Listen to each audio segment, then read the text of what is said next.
Oi concurseiro, oi concurseira, você profissional da saúde. Tudo bem?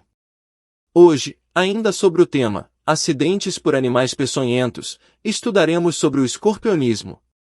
Para uma melhor experiência, sugerimos que assista o vídeo em modo tela cheia, seja de qual for o aparelho que você esteja utilizando para estudos, celular, tablet ou computador. Faça uma leitura em voz alta junto com o áudio do vídeo, e só após a leitura procure fazer seu próprio resumo buscando também outras fontes. Boa aula! Escorpionismo. Descrição: acidente escorpiônico ou escorpionismo é o quadro clínico de envenenamento provocado quando um escorpião injeta sua peçonha através do ferrão, telson. Os escorpiões são representantes da classe dos aracnídeos, predominantes nas zonas tropicais e subtropicais do mundo, com maior incidência nos meses em que ocorre aumento de temperatura e umidade. Agentes causais. Os escorpiões de importância médica no Brasil pertencem ao gênero Titius, com 4 espécies principais. Escorpião amarelo, T. cerulatus, com ampla distribuição em todas as macro-regiões do país, representa a espécie de maior preocupação em função do maior potencial de gravidade do envenenamento e pela expansão em sua distribuição geográfica no país, facilitada por sua reprodução partenogenética e fácil adaptação ao meio urbano. Escorpião marrom, T. baiensis, encontrado na Bahia e regiões centro-oeste, sudeste e sul do Brasil. Escorpião amarelo do Nordeste, T. stigmurus, também apresenta reprodução do tipo partenogenética. É a espécie mais comum no Nordeste, apresentando alguns registros nos estados de São Paulo, Paraná e Santa Catarina. Escorpião preto da Amazônia, T. obscurus, principal causadora de acidentes e óbitos na região norte no estado de Mato Grosso. Outras espécies também causam envenenamento, mas com menor frequência e normalmente com menos gravidade. Podem ser encontrados em áreas secas, biotas úmidos, áreas costeiras e regiões urbanas. O hábito noturno é registrado para a maioria das espécies. Dentro do domicílio, podem se esconder em armários, calçados ou sob peças de roupas deixadas no chão, aumentando o risco de acidentes. São animais carnívoros e alimentam-se principalmente de insetos, como grilos e baratas. Seus predadores incluem lacraias, aranhas, formigas, lagartos, serpentes, sapos, aves e alguns mamíferos.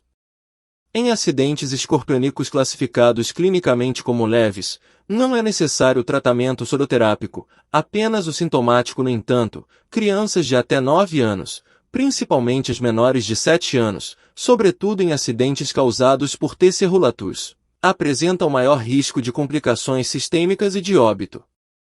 O quadro de envenenamento é dinâmico e pode evoluir para maior gravidade em poucas horas.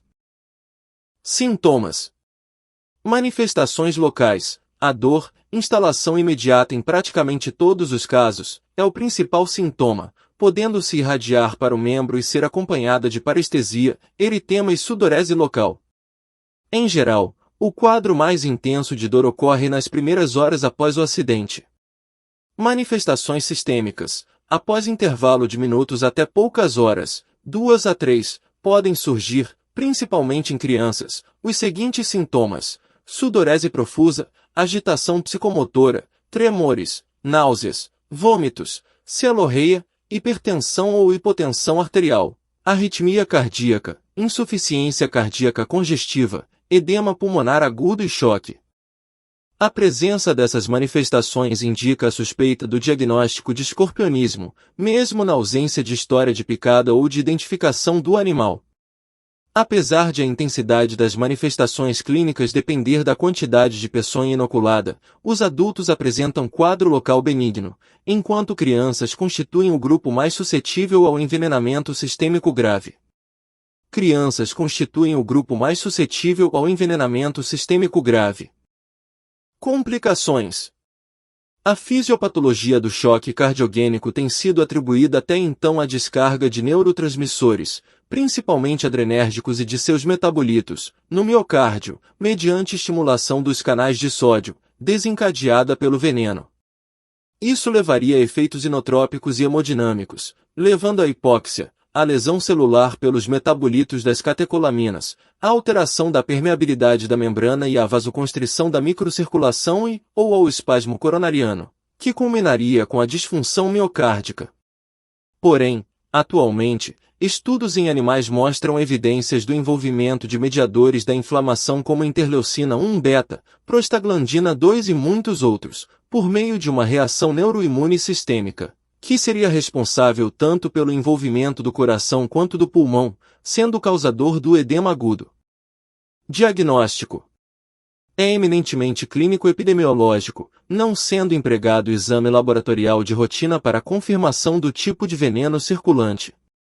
Alguns exames complementares são úteis para auxílio no diagnóstico e acompanhamento de pacientes com manifestações sistêmicas. Diferencial: quando não há histórico de picada ou identificação do agente causal, o diagnóstico diferencial deve ser feito com acidente por aranha do gênero Phoneutria, aranha-armadeira, que provoca quadro local e sistêmico semelhante ao do escorpionismo. Tratamento: na maioria dos casos, em que há somente quadro local, o tratamento é sintomático e consiste no alívio da dor por infiltração de anestésico sem vasoconstritor, como lidocaína 2%, ou analgésico sistêmico, como dipirona 10 mg por quilograma. Tratamento específico consiste na administração do soro anti-escorpionico, SAESC, ou do soro antiaracnídico, Loxocelis, Phoneutria e Titius, SAR, aos pacientes clinicamente classificados como moderados ou graves. Em acidentes escorpionicos, deve-se utilizar prioritariamente o SAESC. O SAR é indicado em casos de impossibilidade de diferenciação entre os acidentes com aranhas do gênero Phoneutria e com escorpiões do gênero Titius, ou em situação de falta do SAESC. A administração de antivenenos deve seguir as orientações descritas no tópico 6.3 da parte 3º e nos quadros 4, 5 e 6 da parte V do Manual de Normas e Procedimentos para Vacinação. No escorpionismo, o tempo entre o acidente e o início de manifestações sistêmicas graves é relativamente mais curto do que nos acidentes ofídicos. Desse modo, em especial quanto às crianças, o diagnóstico e o tratamento oportunos são cruciais na reversão do quadro de envenenamento, sendo o suporte às condições vitais do acidentado indispensável para o sucesso do tratamento. Devido à natureza heteróloga, a administração dos antivenenos pode causar reações adversas precoces ou tardias. No entanto, testes de sensibilidade cutânea não são recomendados, pois, além de terem baixo valor preditivo, retardam o início da soroterapia. Para mais informações, consultar o Manual de Vigilância Epidemiológica de Eventos Adversos Pós-Vacinação, Brasil, 2.014ª. A realização do teste de sensibilidade cutânea foi excluída da rotina da administração de soros, conforme normas e recomendações do Ministério da Saúde. Prevenção: acondicionar lixo domiciliar em sacos plásticos ou outros recipientes que possam ser mantidos fechados, para evitar baratas, moscas ou outros insetos de que se alimentam os escorpiões. Combater a proliferação de baratas no intradomicílio. No caso da utilização de pesticidas, recomenda-se o uso de formulações do tipo gel ou pó. Esta atividade deve ser executada somente por profissionais de empresas especializadas. Manter jardins e quintais limpos. Evitar o acúmulo de entulhos, folhas secas, lixo doméstico e materiais de construção nas proximidades das casas. Usar calçados e luvas de raspas de couro nas tarefas de limpeza em jardins e quintais.